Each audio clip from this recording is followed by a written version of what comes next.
always said in Black Panther Party that they can do anything they want to us. We might not be back. I might be in jail. I might be anywhere. But when I leave, you can remember I said with the last words on my lips that I am a revolutionary. And you're going to have to keep on saying that. You're going to have to say that I am a proletarian. I am the people. I'm not the pig. You've got to make a distinction. And the people are going to have to attack the pigs. The people are going to have to stand up against the pigs. That's what the Panthers are doing. That's what the Panthers are doing all over the world. We have brought to trial here Fred Hampton. You are here to judge between two conflicting testimonies. Somebody is lying. Now, reason stands, reason is very clear here, that Private Jones, who had come from Sanford, North Carolina, would have no great desire to see Fred Hampton up in this trial. But Fred Hampton, a key figure in this community, has great reason for not wanting to be put in jail. But the state's attorney and the state's attorney's office has reasons to see Fred Hampton in jail. We've got a new state's attorney, you see.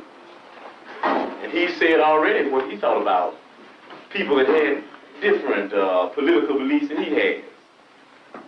His speeches sound somewhat like those of Hitler, and we know why he wants to see Fred Hampton put in jail.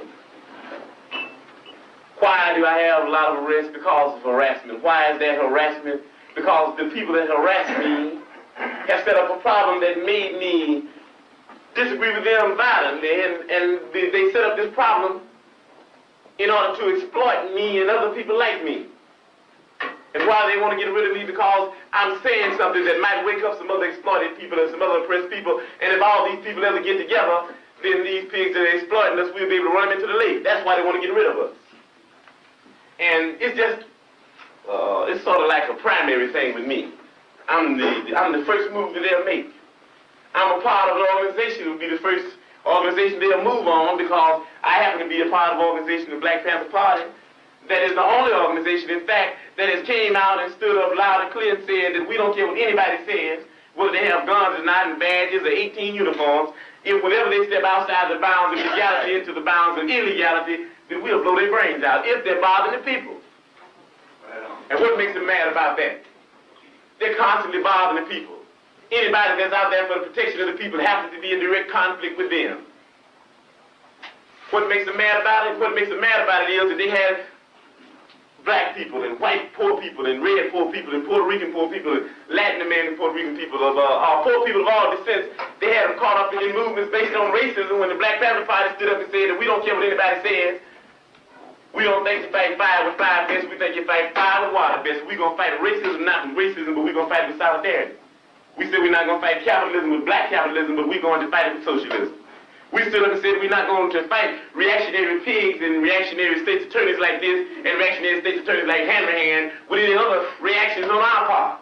We're going to fight their reactions where all of us people are getting together and have an international proletarian revolution. Right on. And that's saying on.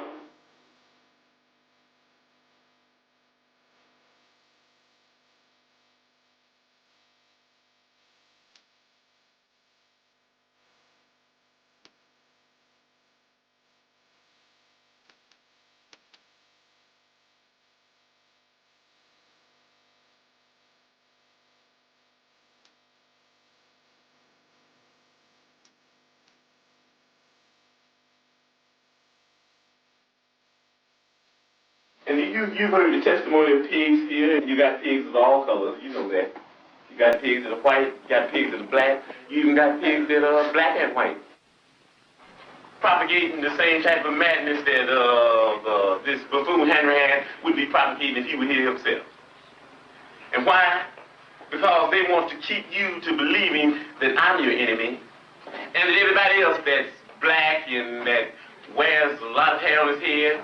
Welcome back to All Things African. Today, we're diving into the life and legacy of Fred Hampton, a revolutionary leader whose impact still resonates today.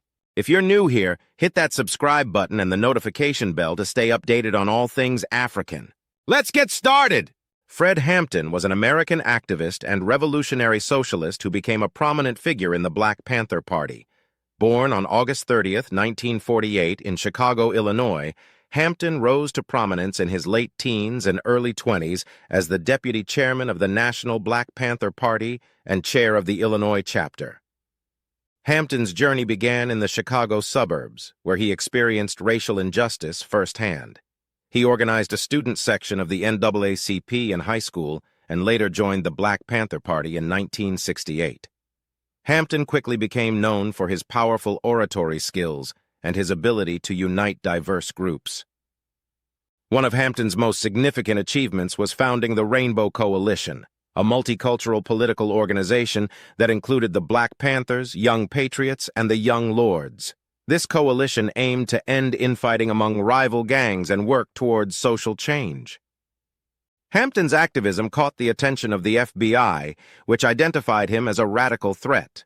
In December 1969, Hampton was drugged and shot dead during a pre-dawn raid by the Chicago Police Department with assistance from the FBI. This tragic event was part of the FBI's COINTELPRO program aimed at disrupting and discrediting radical groups. Despite his untimely death at the age of 21, Fred Hampton's legacy lives on. His work with the Black Panther Party and the Rainbow Coalition continues to inspire activists today. Hampton's story was even depicted in the film Judas and the Black Messiah, which brought his story to a wider audience. Thanks for watching, everyone.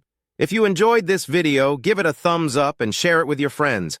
Don't forget to subscribe to All Things African for more content like this.